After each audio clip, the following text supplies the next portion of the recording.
right, time now for Better Pets. You know, there was a story in the news last week about several dogs living in Iowa that have come down with a disease that can spread to humans.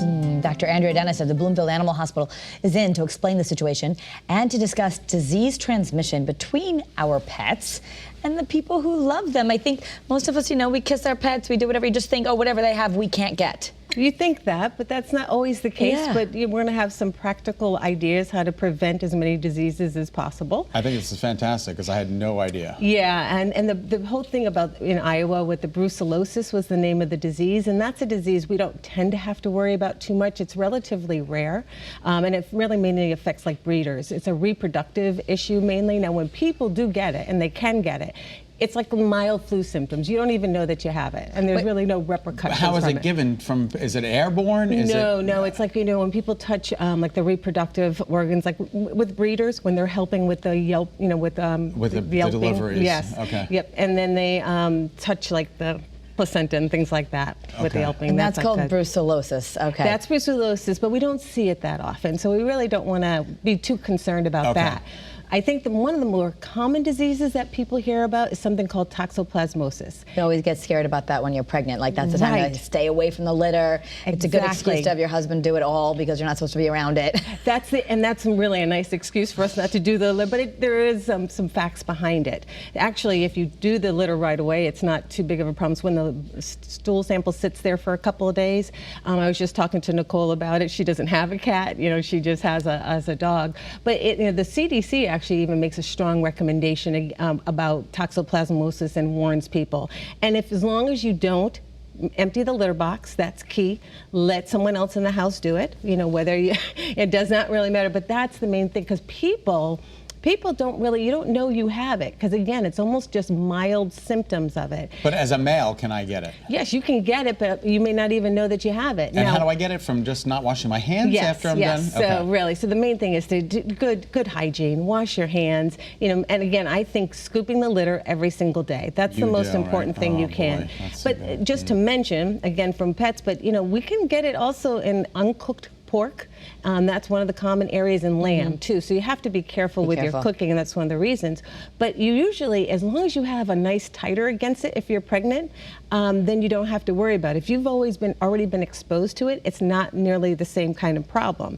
Now, I've treated cats that have toxoplasmosis, but I didn't have a titer, not at all. So again, just don't clean the litter box. Okay. What about scabies in a dog? Yes, we have scabies. The dog has their own scabies. You've heard of the word mange, right? Yeah. That's what mites and scabies are. Scabies is a very specific type of mange. There's another one that we have commonly called Demodex. Cats can also get scabies, and of course people.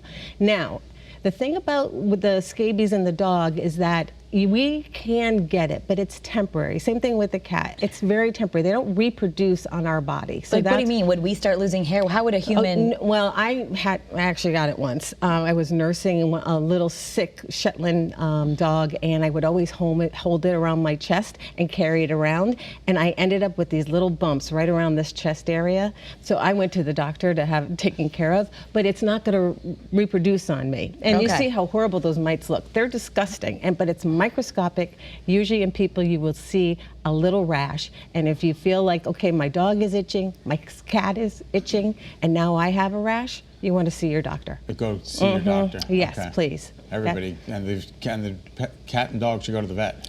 Absolutely, because they can die. I've had cases of scabies where it wasn't treated and animals have passed away. Oh, that's so sad. Yeah, and these are we're going over some of the more important diseases that we see more commonly. If we don't get to all the diseases today, there's just so many, but these are the more common ones. So what about the sandbox, at the beach, gardening? What do we have to be concerned about there? I'm a real fanatic about this, and I'm a little bit, there is something called intestinal worms. We have roundworms, and we have hookworms in particular.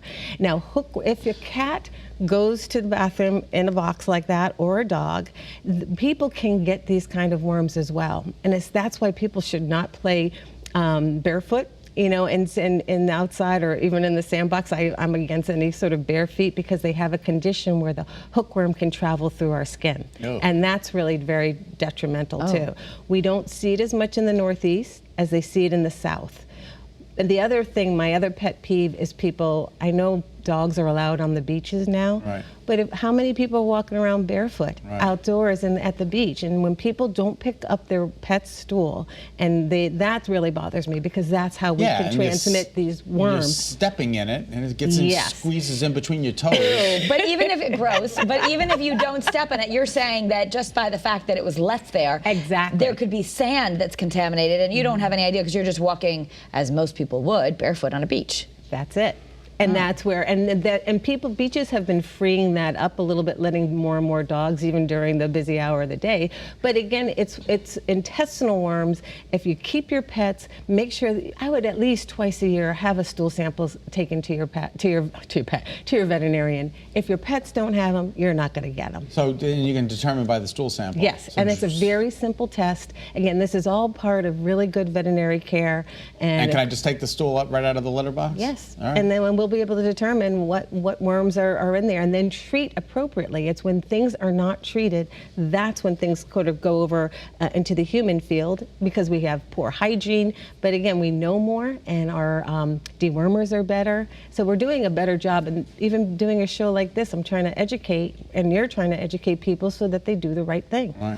Yeah. All right, Well, thank you so much. We will definitely pay more attention and be careful. Thank you, Doctor. And as a reminder, Dr. Dennis is the owner of the Bloomfield Animal Hospital on Old Windsor Road in Bloomfield. You can check it out online at the Bloomfield Animal Hospital CT.com. On alternating Saturday afternoons from 2 to 3, she's taking listener questions during Pet Talk on WTIC 1080 radio, so tune in if you can. Is this a week or not a week? This is. I'm on tomorrow. All right, she's on tomorrow.